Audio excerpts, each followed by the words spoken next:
Whoa everybody, an $8,000 stimulus check is going out this year. This is not a joke. Some Social Security recipients are eligible to receive a bigger check and monthly payments than others.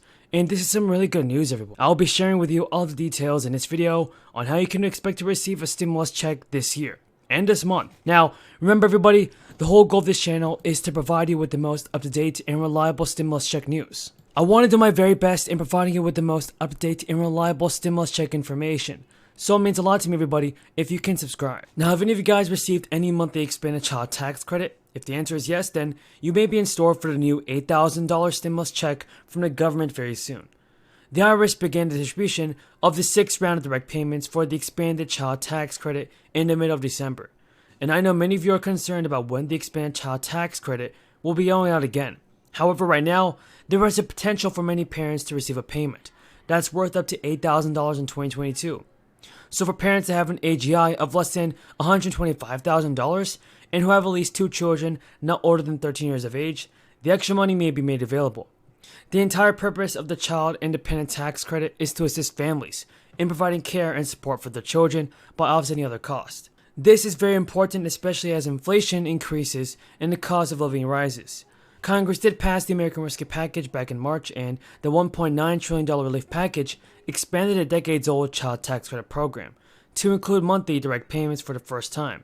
However, only 1 year of funding was ensured, and since then, Congress did not pass an extension before December 28th. The monthly payments are currently paused, everybody, and I definitely do wish that President Biden did something about this. In fact, I wish to see the Democrats, the Republicans, finally come to an agreement on how to send out more stimulus checks before it gets too late. And if you guys agree with me, then tell me in the comments down below. Then let's get this video to 1,000 likes. Now, the IRS has announced that the credit is calculated based on your income and that a percentage of expenses that you incur for the care of qualifying persons to enable you to go to work or look for work. The payment in the new year of 2022 could be up to $8,000, folks.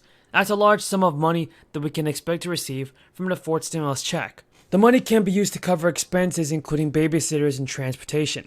And there's also other programs. The money can also be used to care for a dependent with a disability. Now, it's really good to see that at least an $8,000 stimulus check is being sent out. So I do hope that many of you guys actually receive it. But regardless of whether that extension materializes, the child tax credit payment, child tax recipients will have a credit to claim when they file their taxes in 2022. Since July, the IRS has been sending families monthly checks worth $300 for children 5 or younger, and $250 for those ages 6 and 17 to 17. The July to December monthly payments have caused the first 6 months of provision, but the American Rescue Plan provided a full year of the boosted programs.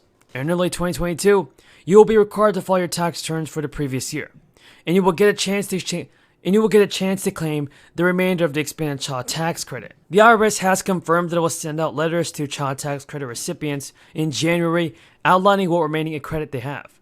Now, many of you also have been asking of what the Social Security maximum benefit that can be claimed this year.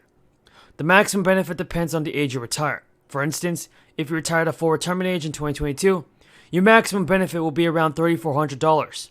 Now, if you retire at age 62 in 2022, your maximum benefit will be around $2,400.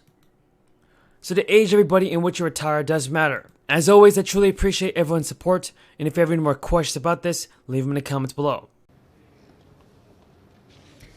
Thank you everyone for being here today. And again, if you can look across the spectrum of all of our colleagues here, you can see that these are very important topics. One, the federalization or attempt to federalize our election system by the Democrats, as well as using that as a tool then to remove the Senate filibuster. I'm a former county auditor in Iowa, which serves as the local commissioner of elections.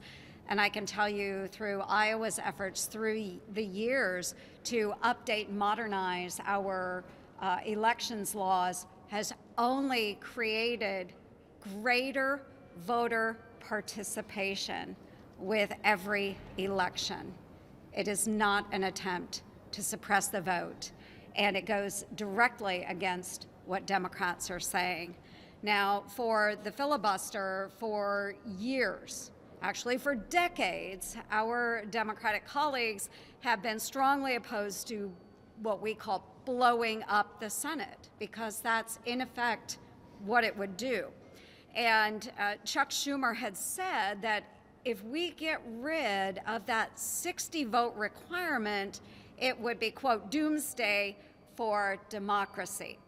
Then Senator Joe Biden said the new 7 requests for committees to meet during today's session of the Senate, and that request has the approval of the majority and minority leaders.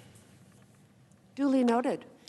I ask unanimous consent that I be recognized for up to 15 minutes, Senators Padilla and Cantwell for up to 5 minutes each prior to the scheduled vote. Without objection. Madam President, there are several issues swirling around the Senate at this moment. They relate to the voting rights of Americans. They relate to the voting rights of senators. Interesting that they would both be on parallel tracks as we debate them on the floor. It appears that the voting rights of Americans is witnessing an historic shift. You see, my Democratic Party and yours, in history, has a spotty record when it comes to voting rights. In fact, Southern states, then in the thrall of the Democratic Party, wrote a terrible record after the Civil War.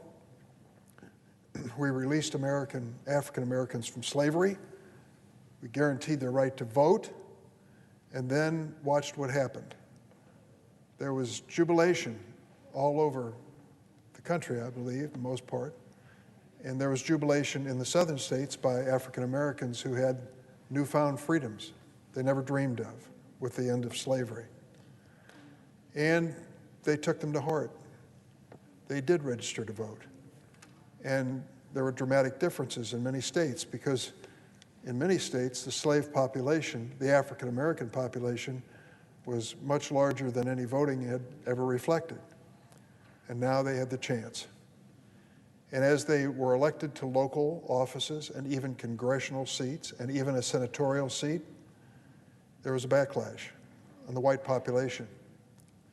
This period of reconstruction after the Civil War lapsed into a period of denial of the right to vote and elaborate plans by white Democrats, I might add, in southern states to manufacture obstacles to the voting of African Americans.